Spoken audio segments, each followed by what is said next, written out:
Thanks a lot for staying with us on TVC Breakfast. Let's talk now about the banditry that has pervaded many parts of Nigeria's northwestern region, particularly in states such as Zamfara, Kaduna, Katsina, Sokoto, and Niger. This region has been plagued by incessant attacks as well as kidnappings and killings, leaving communities traumatized and vulnerable, with several attempts by the government to put an end to this menace. There are still reports of banditry in these parts of the country, and the question remains, what can be done more to ensure total eradication of banditry in the Northwest? We have joining us now from our Abuja studio, Captain Bish Johnson, his former U.S. Marine, and we thank you very much for joining us on TVC Breakfast. All right, so in the news of recent, there have been reports from Nigeria security forces on how they were able to neutralize bandit kingpins, among whom Sububu, Kachala, and Burki. With your assessment of the situation, now, how would you assess, so how would you grade the capabilities of Nigeria security forces in combating banditry in these areas? All right, good morning, and thank you for having me. From what we have seen recently, it's very clear that our security agents have the capacity to deal with most of these insecurity problems, particularly the banditry that we have in northwestern Nigeria. With the elimination of Halilu Sububu, who was a very prominent figure in that what is now known to be a syndicated, commercialized economic crime.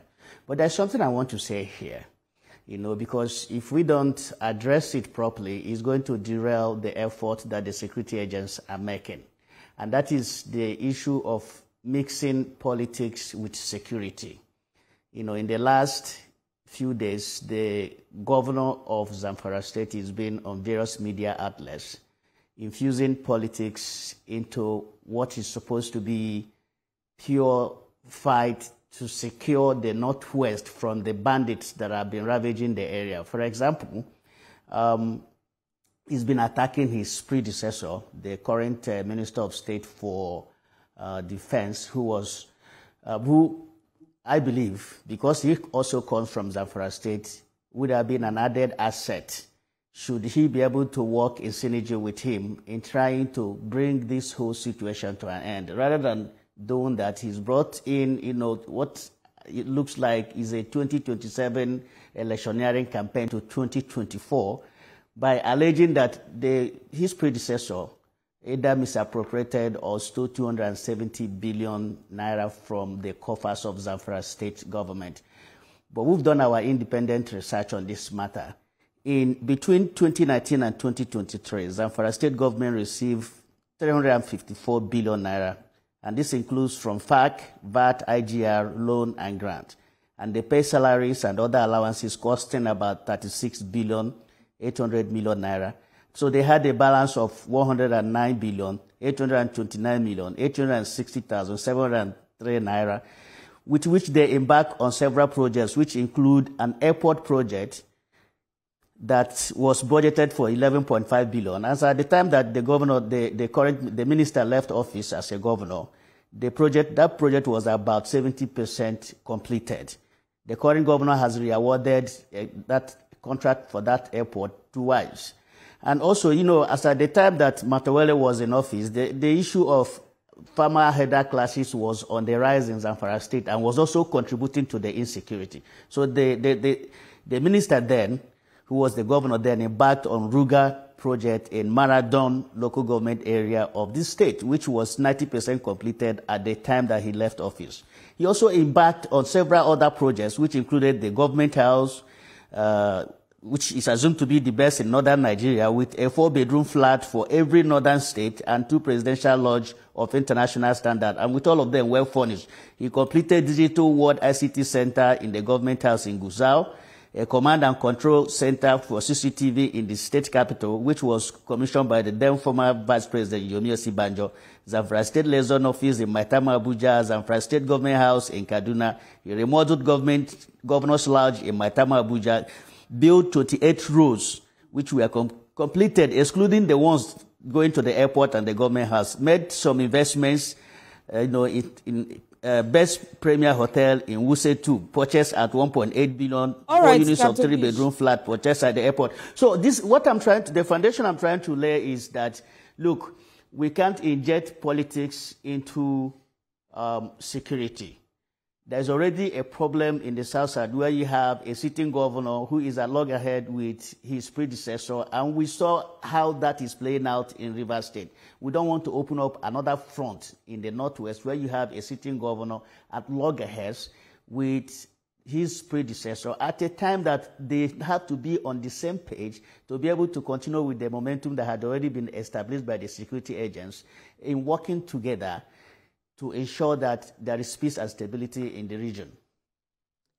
All right, so let's pick it up from your last statement, saying that we should take politics out of this. You say the governor is attending media chat, talking about how politics is influencing the insecurity situation in that region. Can we actually take out politics in that sense? I mean, this is not the first time we've seen governors say repeatedly that this security situation is caused by a lack of political will. And so in that sense, can we actually take out the role of politics in fueling this?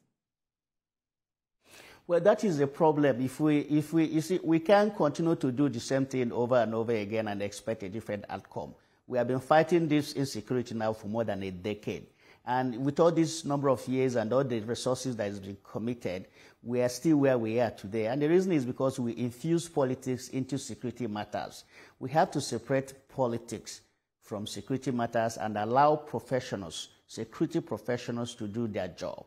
You mentioned issue about having political will. The political will, this was a comment that was also made by the governor when he said that there was no political will from the government, and then that security agents were nowhere to be found. But I am happy that he has come back to acknowledge the fact that security agents are actually doing well now, and this is because he's collaborating with them now. And so we have to remove politics from security.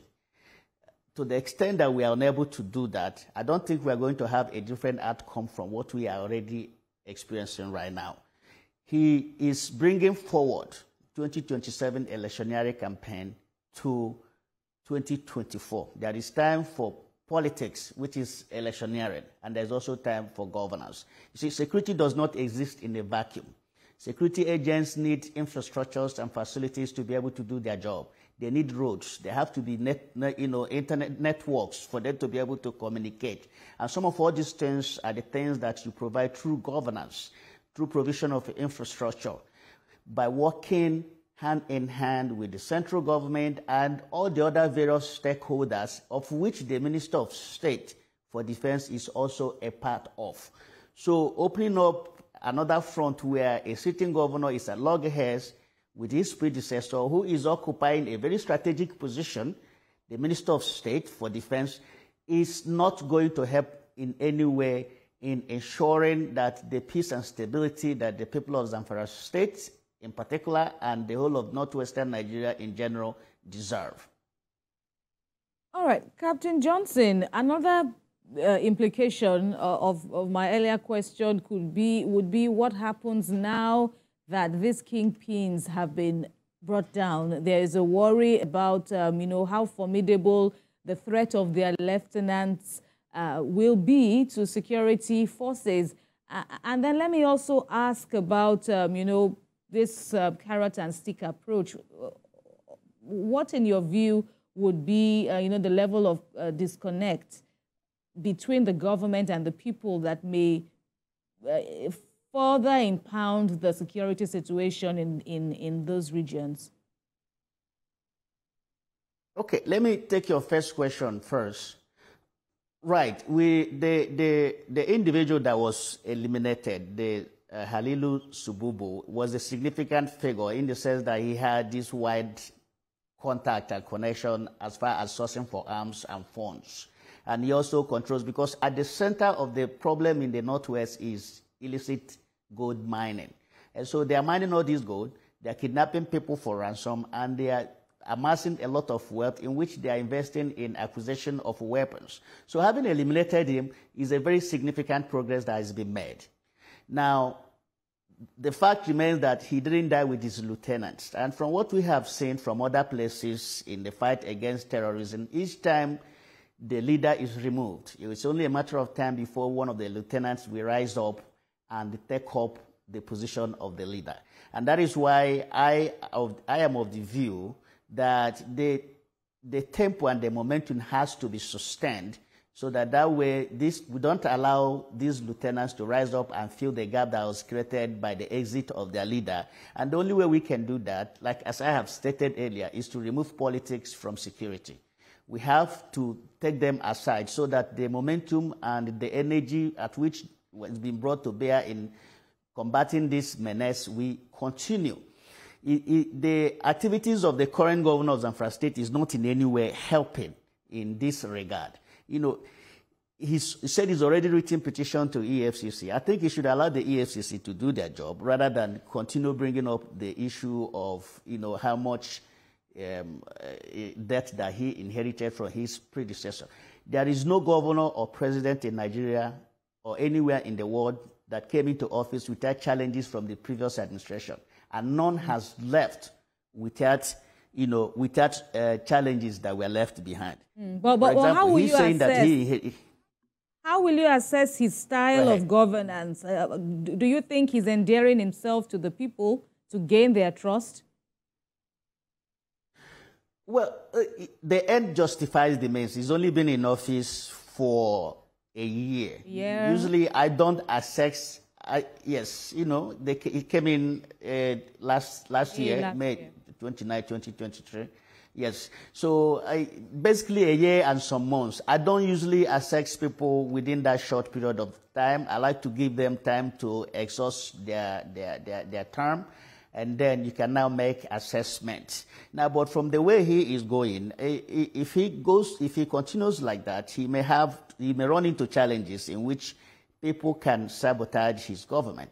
And at the end of the day, he may not be able to achieve some of the things that he wants to achieve. That is why I am of the view that he should bury the hatchet and continue working with the federal government and work with his predecessor. His predecessor is not a private citizen. He's the Minister of State for Defense, a very critical ministry in this fight against insurgency. It's unwise for him to say that he inherited debt to pay NECO, pay for WAEC, and from what we were hearing and the research that we have done, he said he paid 1.3 billion naira for NECO, but what we found out is that what he paid was actually about 300 and something billion, which was what he inherited from his predecessor. Even that his predecessor also inherited about over 1 billion naira from the administrations that were before him. And so far, what he has paid from our own record, both for NECO and WAEC, is about roughly 800 million. But he's saying that he paid 1.3 billion for NECO and 1.6 billion for WAEC. And this, our record does not show that.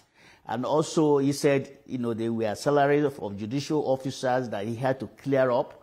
And our record also shows that the current Minister of State for Defense, when he was the governor, paid all of their judicial officers. There were no outstanding debt. So the reason why I'm bringing up all these things is that we don't want to open up that kind of worm or a new front where a sitting governor is quarreling with his predecessor, who coincidentally is also a significant component or stakeholder in the fight against insecurity in the country, not just that state and that region in particular. We've seen what is happening in Rivers State is exactly the same thing. Coincidentally, too, the former governor of Rivers State is also a minister.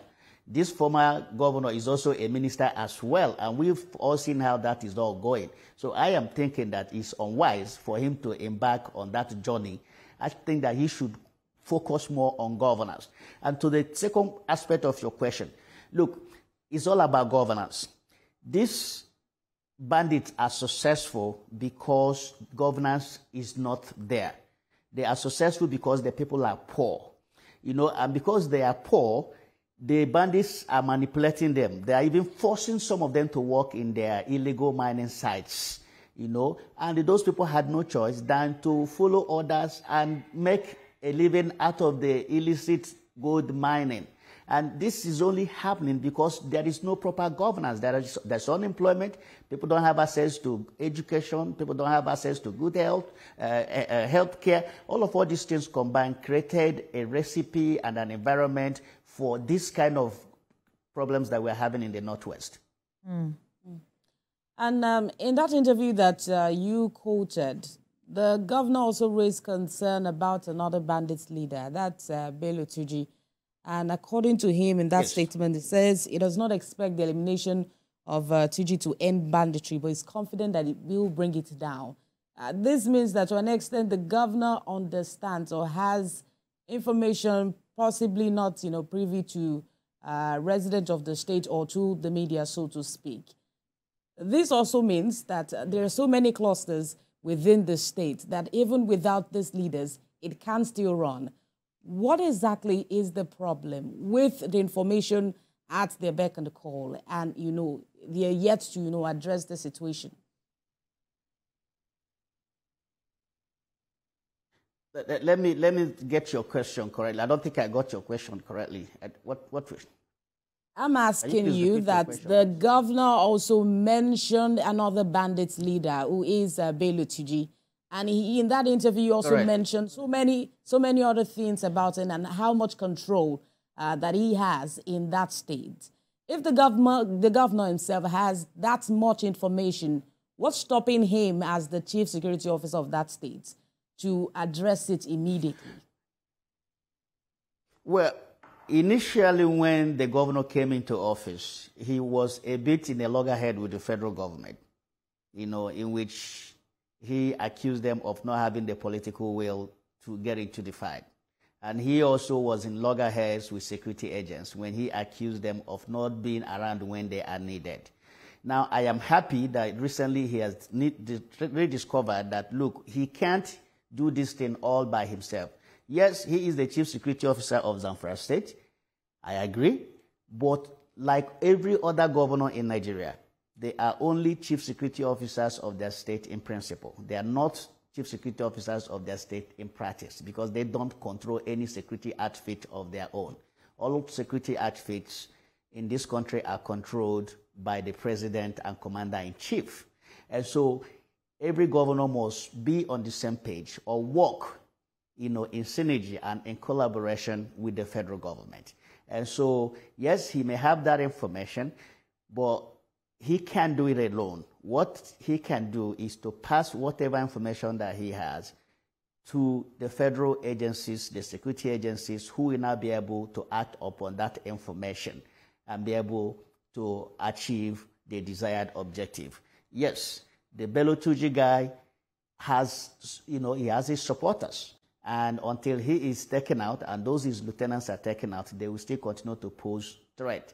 And what makes this whole situation even worse is because this is a commercialized criminal enterprise in which these guys are making a hell of money, hundreds of millions of billions of naira. And so there's that incentive for them to continue in whatever they are doing.